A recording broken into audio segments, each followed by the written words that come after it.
வைணிக அப்படிங்கிறார். வைணிக காயக குருகுக அப்படிங்கிறார். அதனால தன்னை பற்றி சொல்லிக்கும் பொழுது தான் ஒரு வைணிகன், வீண வித்வான், வீணை வாசிக்கிறதுல சாமர்த்தியமுடையவன், காயகன், குருகுகன் அப்படிங்கிறதெல்லாம் சொல்கிறார். அவர் வீணை வாசிக்கிறதுல பெரிய வைணிகராக இருக்கிறதுனால தான் வீணைங்கிற வாத்தியத்தில் நிறைய கமகங்கள் விழும். அதனால அவருடைய கீர்த்தனைகள்லாம் பார்த்தா எல்லா கீர்த்தனைகளுமே அந்த வீணை வாசிச்சுட்டு தான் அந்த கீர்த்தனைகள்லேயே அவர் பாடினாரோ என்னவோ, எல்லா கீர்த்தனைகளும் அவ்வளவு கமகங்களோடையே அவருடைய கீர்த்தனைகள் விழருது. ஸ்ரீரங்கத்தில் ரங்கநாதனை பாடுறார். ரங்கநாதனையும் பிருந்தாவன சாரங்கால பாடுறார். நாகப்பட்டினத்தில் போனால் சவுந்தரராஜ பெருமாளையும் பிருந்தாவன சாரங்கால பாடுறார். ரங்கநாதனே அவர் பிருந்தாவன சாரங்கால பாடின கீர்த்தனை அநேகமா எல்லாருக்குமே தெரிஞ்சது. ரங்க பூர விஹார, ரங்க பூர விஹார, கோதண்டரா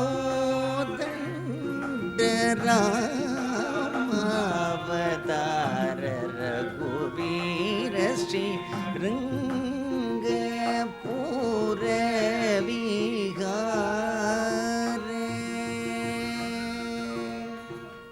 தீக்ஷிதருடைய கிருதியில இன்னொரு ஆச்சரியம், அவர் எந்த ராகத்தை பாடுறாரோ அந்த ராகத்தினுடைய பேரையும் அந்த கீர்த்தனையில சொல்லிடுவார். இந்த ரங்கபுர விஹாராவ பிருந்தாவன சாரங்கால, பிருந்தாவன சாரங்கேந்திர,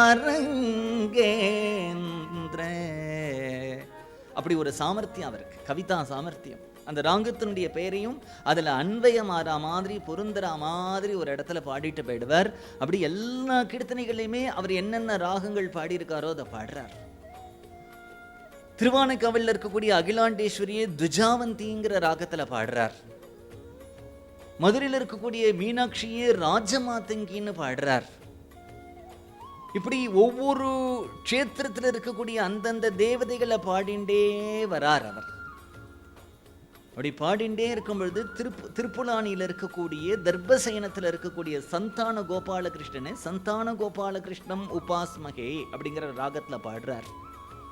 சாக்ஷாத் மகாலட்சுமியே லலிதாங்கிற ராகத்தில் ஹிரண்மயும் லக்ஷ்மியும் அப்படின்னு பாடுறார். தீக்ஷிதருடைய கிருதியில என்ன ஒரு ஆச்சரியம் அப்படின்னா, 72 மேலகர்த்தா ராகங்கள் இருக்கு இல்லையா, அந்த 72 மேலகர்த்தா ராகங்களையும் பாடினவர் அவர்.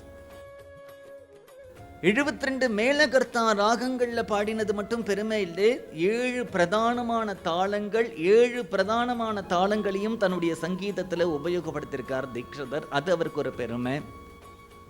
அவருடைய கீர்த்தனைகளை வச்சுட்டு பார்க்கும் பொழுது அதுல கவிதா ரசத்தை காட்டிலும் எந்த ஒரு க்ஷேத்திரத்தை பாடுறாரோ அந்த க்ஷேத்திரத்திலே இப்ப திருப்பதியை பாடினாரானால் இது ஆனந்த விமானம், ஸ்ரீரங்கத்தை பாடினாரானால் இது பிரணவாகார விமானம், விமானத்தினுடைய பெயரு, அங்க இருக்கக்கூடிய புஷ்கரணி சந்திர புஷ்கரணியினுடைய தீர்த்தத்தினுடைய பெயரு, அந்த கோவிலில் இருக்கக்கூடிய தேவதையினுடைய மூல மந்திரம், அந்த தேவதையை பற்றி மற்ற விஷயங்கள் எல்லாம் சேர்த்து நமக்கு ஒரு இன்ஃபர்மேட்டிவா இருக்கும் அந்த கீர்த்தனை. எந்த தீர்த்தம், எந்த க்ஷேத்திரம், எந்த விமானம், எந்த மந்திரம், யாருக்காக அங்க அனுகிரகம் பண்றதுக்காக அந்த சுவாமி வந்தார், இப்படி எல்லாத்தையும் சேர்த்து சேர்த்து சேர்த்து சேர்த்து அதுல இருக்கக்கூடிய அந்த தேவதையினுடைய மந்திரங்களையும் எங்கேயாவது ரகசியமா வச்சு பாடுவார்.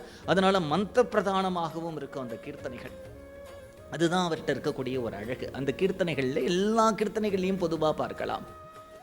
72 மேலகர்த்தா ராகங்களையும் உபயோகப்படுத்தினார், 7 முக்கியமான தாளங்களையும் உபயோகப்படுத்தினார். அது மட்டும் இல்லாம திருவாரூர் அப்படிங்கிற க்ஷேத்திரத்தில் தானே அவர் பிறந்தார். திருவாரூர்ல இருக்கக்கூடிய தியாகராஜ சுவாமி கோவிலில் இருக்கக்கூடிய எல்லா மூர்த்திகள் மேலேயும் கீர்த்தனைகள் பாடியிருக்கார்.